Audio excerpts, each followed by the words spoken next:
আমাদের অগ্রজপ্রতিম সাবেক মন্ত্রী, আমাদের বিশিষ্ট রাজনীতিবিদ, উত্তরবঙ্গের আমি বলবো দিকপাল আলমগীর মহোদয়ের সঙ্গে অনেকগুলো শো করেছি এবং আপনার এখানে তার যে বিচার, যে বিশ্লেষণ, তা মন্ত্রমুগ্ধের মতো শুনবার মতো বয়ান। তো এখানে তিনি যে জায়গাটায় শেষ করলেন সেখান থেকে আমি যদি শুরু করি তাহলে বলবো আসলে চরম সংকটে আমরা আজ নিপতিত, উইদিন অ্যান্ড উইদাউট। সরকারের ভেতরে বাইরে নানামুখী টানাপোড়েন এখন পাবলিক স্ফেয়ারে চলে এসছে। আপনার দক্ষিণবঙ্গের সমন্বয়ের দায়িত্বে যিনি নিয়োজিত নবগঠিত যে রাজনৈতিক দল, সেই দলের একজন মুখপত্রই বলবো, যেই কয়জন প্রফেসর ইউনূসের নিয়োগকর্তা হিসেবে পরিচিতি লাভ করেছেন তার মধ্যে তিনি অন্যতম। তিনি 11 তারিখে মার্চে সেনা ছাউনিতে গিয়েছিলেন এবং যে মিথস্ক্রিয়া তার সঙ্গে সংগঠিত হয়েছে বলে তিনি দাবি করেছেন, সে বয়ানটি তিনি সোশ্যাল মিডিয়ামে পাবলিক আলোচনার স্ফেয়ারে নিয়ে এসছেন, তবে দিন 10 পরে। এবং এটা নিয়ে আমাদেরই অনুজপ্রতিম সহযোদ্ধা আমি বলবো কনক সারোয়ার, তারপর আপনার ইলিয়াস, আর ফ্রান্স নিবাসী আপনার উত্তরবঙ্গেরই মানুষ পিনাকি ভট্টাচার্য, তিনজনের যে কথোপকথন আমরা দেখলাম, সেখানে আবার হাসনাত প্রসঙ্গটি এসছে এবং হাসনাতের যে কনফেশন সেটি তারা তুলে ধরেছেন। এখন তারই সহযোদ্ধা সার্জিস কিন্তু আবার ভিন্ন রকমের বয়ান হাজির করছেন। পাটোয়ারি তো রীতিমতো শিষ্টাচারের ইস্যুটা নিয়ে এসছেন। সব মিলিয়ে ডিজার্ভিং। এবং আপনি নিশ্চয়ই দেখেছেন যে নেত্র নিউজ একটা রিপোর্ট করেছে সেনা সদরের বক্তব্য দিয়ে যে সেনা প্রধানের সঙ্গেই আলোচনাটা হয়েছিল, এই ধরনের কোনো আলোচনা হয়নি এবং তাদেরকে ডেকে পাঠানো হয়নি। তারাই আসলে অ্যাপয়েন্টমেন্ট চেয়েছিল। সার্জিস দীর্ঘদিন যাবৎ তার সঙ্গে দেখা করার চেষ্টা করছিলেন, সেই প্রেক্ষিতেই তাদেরকে অ্যাপয়েন্টমেন্ট দেওয়া হয় অনেকদিন পরে। জি। এবং যেদিন দেখা করেছেন তার আগের দিনও সেনাপ্রধানের একজন কর্মকর্তাকে ফোন করে তিনি টাইমটা নিয়েছেন। রাইট। এখন ধরুন আমাদের সেনা কালচারে যে বিষয়টি প্রসঙ্গটা আসলো, এখানে সব কিছু অন রেকর্ড। আপনি ফোন করলেন, সেটা কল লিস্ট থাকবে। সুতরাং এখানে তাৎক্ষণিকভাবে কোট আনকোট পয়দা করো স্টাইলে কোনো কিছু আসলে হাজির করা এই ডিজিটাল যুগে খুব বিজ্ঞজনচিত কাজ যে হবে না, সেটা সেনা সদর খুব ভালো করেই যারা ম্যানিং করছেন তারা জানেন। সুতরাং আপনার যে কেউ যে কোনো বক্তব্য হাজির করে পরে সেখান থেকে আপনার রিট্রিট করে আরেক রকম বক্তব্য হাজির করার সেই জমানা কিন্তু এখন আর নেই। সিলেটের একজন সমন্বয়ক তিনি গ্রেফতার হয়েছেন এবং এই ধরনের পটভূমিতে এই জাতীয় আটক হবার ঘটনার পরিমাণ যদি সামনে বাড়ে তাতে অবাক হওয়ার কিছু থাকবে না। আর এই 5 তারা হোটেল আপনার ইন্টারকনে যে বিপুল আয়োজনটি করা হয়েছিল ইফতার মাহফিলের, সেটি নিয়েও কিন্তু অনেকে নানা রকম কথাবার্তা বলা শুরু করেছেন। এখন কেউ কেউ আপনার হোটেল যে বিলটা সেটার সন্ধান করছেন এবং দুধের সাংবাদিকরা দেশের বাইরের, এবং তাতে আমার একটু খটকাই লেগেছে যে হু হ্যাজ ফুট দ্য বিল।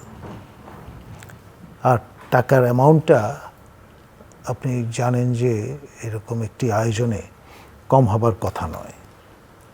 এখন নবগঠিত একটি দল, তাদের যে তহবিল, সেখানে আপনার ইয়ানত কারা দিলেন কতজন দিলেন, এই বিষয়গুলো কিন্তু চলে আসবে যখনই আপনি রেজিস্ট্রেশন প্রক্রিয়ার মধ্যে ঢুকবেন। এখন পর্যন্ত দে ক্যান গেট অ্যারাউন্ড, যেহেতু রেজিস্টার্ড পলিটিক্যাল এন্টিটি না। আর আপনার সেখানে কারা আমন্ত্রিত হয়েছিলেন?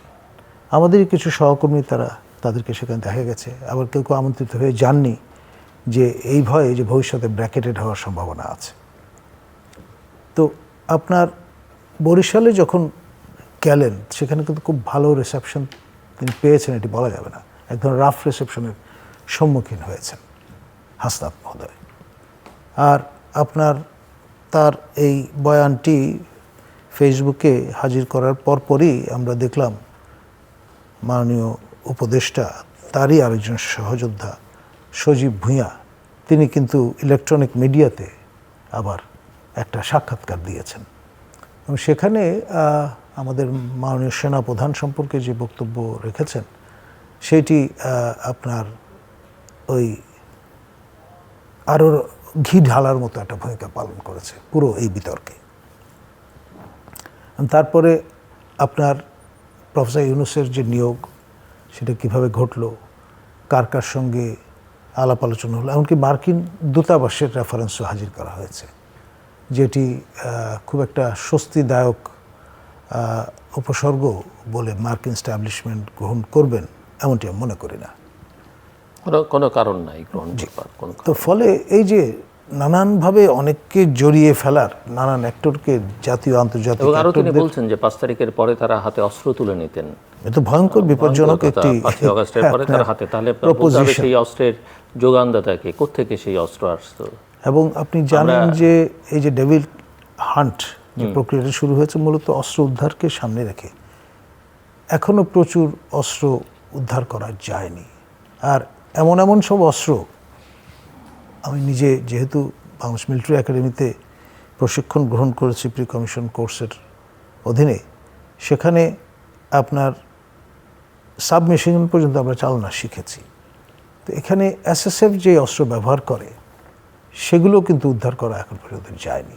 তার মানে কতটা বিপজ্জনক একটা স্টেট অফ অ্যাফেয়ার্স চলছে।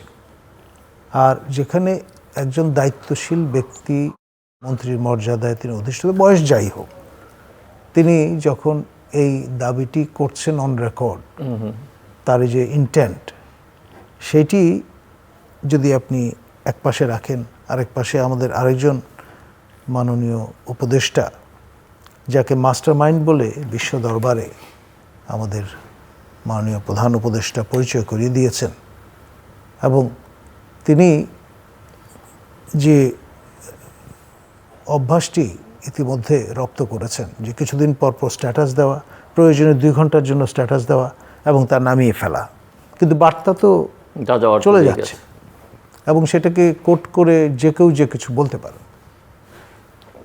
আমার এক সহকর্মী, তবে বাংলাদেশের কাছে কিছু মূলধারার গণমাধ্যমকে দেখছি তাদের এইসব ফেসবুক স্ট্যাটাসকে বেশ ফলো করে তারাও পাবলিশ করছেন নিয়মিত। এখন ধরুন খোরাক তো পাওয়া যায় না, এরকম তৈরি খোরাক যদি পাওয়া যায় না, তাদেরকে ভয় পেয়ে তাদের থেকে নিজেকে রক্ষা করবার জন্য চেষ্টা, নানানভাবে ব্যাখ্যা করার সুযোগ আছে। তবে আপনি যে আশঙ্কার কথা ব্যক্ত করলেন, তার সত্যতা সমধিক, এতে কোনো সন্দেহ নেই। কারণ অনেকে আপনি খেয়াল করে দেখবেন সমাজে সালাম দেয়, কেউ ভয়ে দেয়, কেউ ভালোবেসে দেয়। ভালোবেসে দেওয়ার লোকের সংখ্যা কিন্তু খুব কমে গেছে। আর এখানে আমাদের এই উপদেষ্টা, যিনি সকল বিষয়ের উপদেষ্টা ছিলেন, এখন সীমায়িত হয়েছেন নাহিদ পদ ত্যাগ করার মধ্য দিয়ে যে শূন্যতাটা তৈরি হয়েছে তা পরিপূর্ণের মধ্য দিয়ে তথ্য উপদেষ্টা হিসেবে তিনি গৃহযুদ্ধের ইঙ্গিত প্রদান করে স্ট্যাটাস কিন্তু দিয়েছিলেন। আর এখন সজীব ভূঁইয়ার যে ইন্টেন্টটা তিনি প্রকাশ করলেন, দুটো মিলিয়ে 2 2 4 যদি কেউ করে, তাহলে তো ভয়ঙ্কর একটি সময় আমাদের সামনে অপেক্ষা করছে।